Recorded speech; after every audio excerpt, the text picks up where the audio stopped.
نسبتاً نرم lock down کیا اور پھر جلدی اس کی ریسٹرکشنز ختم کی.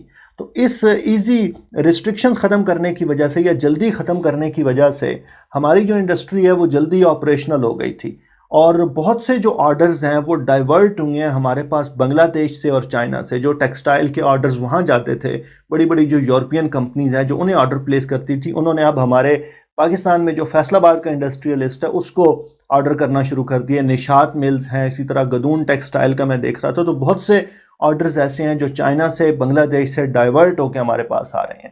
تو یہ نیچرل فینامنا ہے، اس میں خان صاحب کا کوئی کریڈٹ نہیں ہے. لیکن ایک سٹیپ ایسا ہے جہاں پہ اگر خان صاحب پرفارم کریں گے تو اگلے سال ان دنوں میں بیٹھ کے ہم خان صاحب کو اس پہ اپریشیٹ کر رہے ہوں گے. اور وہ یہ ہے کہ اگر ہم ان کمپنیز کو، ان کسٹمرز کو ریٹین کر لیتے ہیں، اور اس ریٹین کرنے کے لیے دو چیزوں پہ کام کرنا ہوگا. ایک یہ ہے کہ اپنے انڈسٹریلسٹ کو فیسیلیٹیٹ کریں، اپنی صنعت کو سہولت دیں. جس طرح 2 ہفتے پہلے شاید خان صاحب نے کسی میٹنگ میں انڈسٹری کو جو الیکٹریسٹی ہے وہ نارمل ٹیرف پہ دینے کی منظوری دی ہے. تو اس طرح کے جب آپ سٹیپس کریں گے اور ان کو آپ ریلیٹ کریں گے انڈسٹری کے آؤٹ کم کے ساتھ، تو یہ بڑی اچھی ایک کمبینیشن بن جائے گا. تو اگر اگلے سال اور پھر اس سے اگلے سال یہ کسٹمرز ہمارے پاس ریٹین ہوتے ہیں تو پھر ہم یہ کہیں گے کہ پاکستان میں جو حکومت ہے اس نے اکانومی کو بہتر کرنے کے لیے کوئی سٹیپس لیے ہیں. کیونکہ ابھی تک جو کچھ ہو رہا ہے یہ نیچرل ہو رہا ہے. اگر آپ نے کچھ کرنا ہے تو وہ اس طرح کے سٹیپس ہیں جو آپ لیں گے تو ہم پھر انہیں اپریشیٹ بھی کریں گے.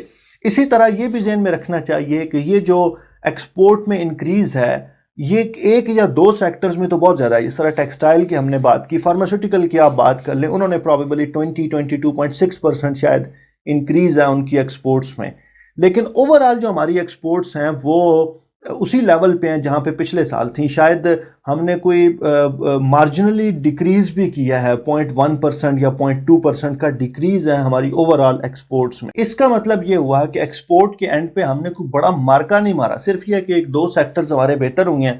اور جیسا کہ میں نے کہا کہ ہم اگر انڈسٹری کو مینٹین کر لیتے ہیں، کسٹمرز ریٹین کر لیتے ہیں، تو مستقبل میں ہمیں فائدہ ہو سکتا ہے. لیکن ساتھ ہی ساتھ یہ بات بھی ذہن میں رکھنی چاہیے کہ کچھ لوگ کہہ رہے ہیں ٹریڈ ڈیفیسٹ کم ہو گیا. رزاق داؤد صاحب نے اس بات کو بہت پراؤڈلی پریزنٹ کیا کہ ہسٹوریکلی ٹریڈ ڈیفیسٹ کم ہوا ہے. لیکن یہ بات بھی نا انڈرسٹینڈ کرنے کی ضرورت ہے. ٹریڈ ڈیفیسٹ کم ہونے کی 2 وجوہات ہیں. ایک وہ ہے جس میں گورنمنٹ نے رول پلے کیا. جب خان صاحب کی گورنمنٹ آئی تو انہوں نے لگژری آئٹمز پہ ٹیکس لگا دیا تھا. امپورٹ کرنے پہ سیل فون اور جو میک اپ ہے اور اس طرح کی جو لگژری آئٹمز ہیں ان پہ بے تحاشا قسم کا ٹیکس انکریز کر دیا تھا، جس کے بعد امپورٹس میں کمی آئی تھی. اور پرپز ایک تھا کہ ہم ڈالر کو باہر جانے سے روکیں گے. اچھا، بہت سے لوگ جو معیشت پہ بات کرتے ہیں، فری مارکیٹ کے حامی ہیں، وہ اس کو سپورٹ نہیں کرتے. میں ذاتی طور پہ اس کو سپورٹ کرتا ہوں. میں سمجھتا ہوں کہ پاکستان جیسے ملک میں ہمیں اس طرح کے سٹیپس لینے پڑتے ہیں، ہماری مجبوری ہے، ورنہ ہمارا ملک جو ہے وہ یعنی ہمارے یہاں جو گیپ ہے نا، جو انکم ان ایکویلٹی ہے وہ بہت زیادہ ہے. تو جو امیر لوگ ہیں ان کے لیے یہ ایشو نہیں ہے، ان کو یہ محسوس نہیں ہوتا، جبکہ غریب آدمی پہ اس کا جو بوجھ ہے وہ پڑتا ہے. اس لیے ہمیں اس طرح کے ریڈیکل سٹیپس لینے پڑتے ہیں.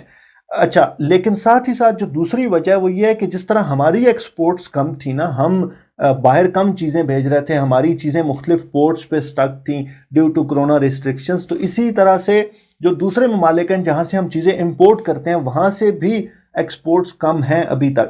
تو اگر جیسے یہ کرونا کی حالات بہتر ہوں گے اور چیزیں آنا شروع ہوں گی تو دوبارہ یہ جو ٹریڈ ڈیفیسٹ ہے یہ اس طرح کا نہیں ہوگا جس طرح ہمیں ابھی نظر آ رہا ہے. فی الحال نمبرز کی گیم اچھی ہے. سوال یہ ہے کہ کیا یہ نمبرز عام آدمی تک ٹرانسلیٹ ہوں گے یا نہیں ہوں گے. یعنی جس بندے کو چینی 105 روپے کلو مل رہی تھی، کیا اس کو 105 روپے کلو ہی ملتی رہے گی یا وہ 65 پیسے کے حساب سے ہی سستی ہوگی.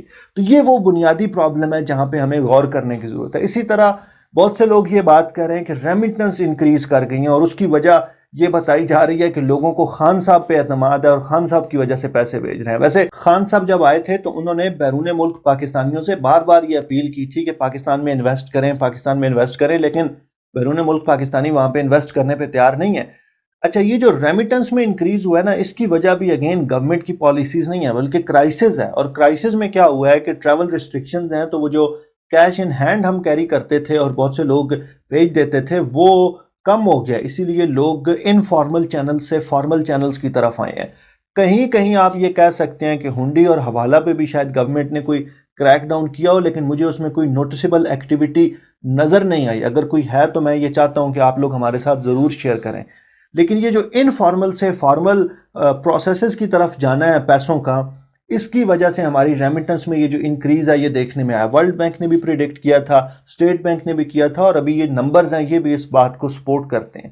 اگین یہاں پہ وہ چیز ہے جو گورنمنٹ کے کرنے کا کام ہے. گورنمنٹ کو ایسی اسٹریٹجی بنانی ہوگی کہ جن لوگوں کو, جن فیملیز کے پاس یا جہاں پہ ان پینڈیمک کے دنوں میں جن اکاؤنٹس میں زیادہ پیسے آ رہے ہیں ان کو مانیٹر کریں, اور مستقبل کے لیے یہ میک شور کریں کہ ہم ان سے پراپر ٹیکس بھی لے رہے ہوں, اور وہ لوگ پھر دوبارہ انفارمل ذریعوں سے پیسے نہ بھیجیں. یعنی یہ وہ کرنے کا کام ہے جو گورنمنٹ سے ایکسپیکٹڈ ہے, اور گورنمنٹ کو یہ کرنا ہوگا. تو اگر گورنمنٹ یہ کر لیتی ہے, اور یہ جو ریمیٹنس میں انکریز ہے, جس لیول پہ ہماری ریمیٹنس اب پہنچی ہے, اگر اس کو برقرار رکھا جاتا ہے تو پھر اگلے سال سپتمبر اکتوبر میں ہم بیٹھ کے خان صاحب کی گورنمنٹ کو اپریشیٹ کریں گے. لیکن ابھی تک جو ہو رہا ہے اس میں خان صاحب کا کوئی کمال نہیں ہے. یہ تو حالات ہی ایسے ہیں نا, جس طرح کرونا کرائسس میں خان صاحب کو بلیم نہیں تھا, اسی طرح ابھی خان صاحب کا کریڈٹ نہیں ہے. جو بات یاد رکھنے کی ہے وہ یہ کہ کوئی بھی ملک ترقی کرے گا جب وہ پیسے کمائے گا, اور پیسے کمانے کی دو صورتیں ہیں, یا آپ پروڈکٹ بنائیں گے یا آپ سروسز پرووائڈ کریں گے. اب چائنا کا جو ماڈل ہے وہ پروڈکٹ بنانے کا ماڈل ہے. سوئی سے لے کے ہوائی جہاز تک کوئی بھی چیز آپ کو ڈیفرنٹ ورائٹیز میں ڈیفرنٹ پرائس ٹیگز کے ساتھ وہ بنا کے دے دیتے ہیں. امریکہ کا جو ماڈل ہے اس میں پروڈکٹ بھی ہے, پروڈکٹ کوالٹی بھی ہے, لیکن زیادہ جو اس کا جو فوکس ہے وہ سروسز پہ ہے. امریکی تو کنسلٹنسی کے نام پہ اتنے پیسے کما رہے ہیں جتنے ہم ایکسپورٹ کر کے کماتے ہیں. تو یہ دو ڈیفرنٹ چیزیں ہیں جس پہ ہم کر سکتے ہیں. پاکستان بھی سروسز میں اپنی جو سکلڈ لیبر ہے یا ایون جو نان سکلڈ لیبر ہے ان کو ایکسپورٹ کر کے بھی ہم بہت سا زر مبادلہ اکٹھا کرتے ہیں جو ریمیٹنس کی صورت میں ہمارے پاس آتا ہے. لیکن یہ دو چیزیں ہیں جن پہ ہماری گورنمنٹ کو فوکس کرنا ہوگا کہ پیسے کیسے کمانے ہیں. اور دوسری سب سے اہم بات یہ کہ یہ جو پیسے ہیں اگر تو یہ رزاق داؤد صاحب کے اکاؤنٹ میں جا رہے ہیں, میاں منشا جیسے لوگوں کے اکاؤنٹ میں جا رہے ہیں, علیم خان اور جہانگیر ترین جیسوں کے اکاؤنٹ میں جا رہے ہیں, تو پھر ان کا کوئی فائدہ نہیں ہے.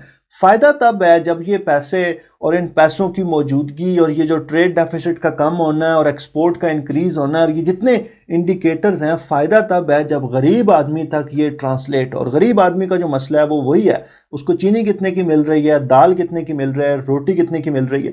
تو یہ وہ ایشوز ہیں جن کو سارٹ آؤٹ کرنے کی ضرورت. اور آخری بات میں جو کہنا چاہتا ہوں, خان صاحب بڑی ایگزامپل دیتے تھے اسکینڈینیویا کی اقتدار میں آنے سے پہلے, سویڈن, ڈنمارک, ناروے, ان ممالک کی.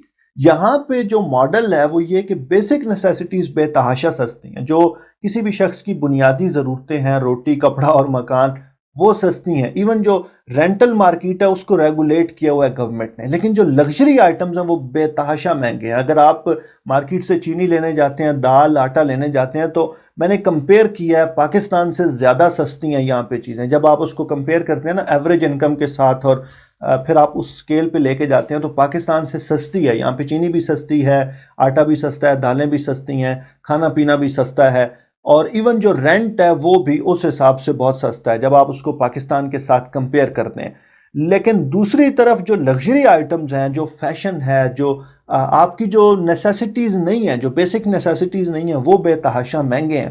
اور یہی وہ چیز ہے جو ہمیں پاکستان میں چاہیے. ہمیں پاکستان میں ہماری ایک بہت بڑی آبادی ہے جو غربت سے, خط غربت سے نیچے زندگی گزار رہی ہے. ہمیں اس کو فیسیلیٹیٹ کرنا ہے, اور جو ہمارے بڑے بڑے مگرمچھ ہیں نا, ہمیں ان لوگوں کو قابو کرنا ہے, ان کی جیبوں سے پیسہ نکالنا ہے.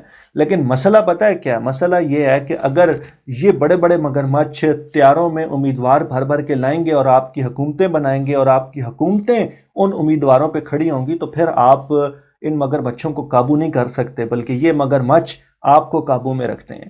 آپ لوگ اس حوالے سے کیا سوچتے ہیں؟ اپنی رائے ضرور دیجئے. بہت شکریہ.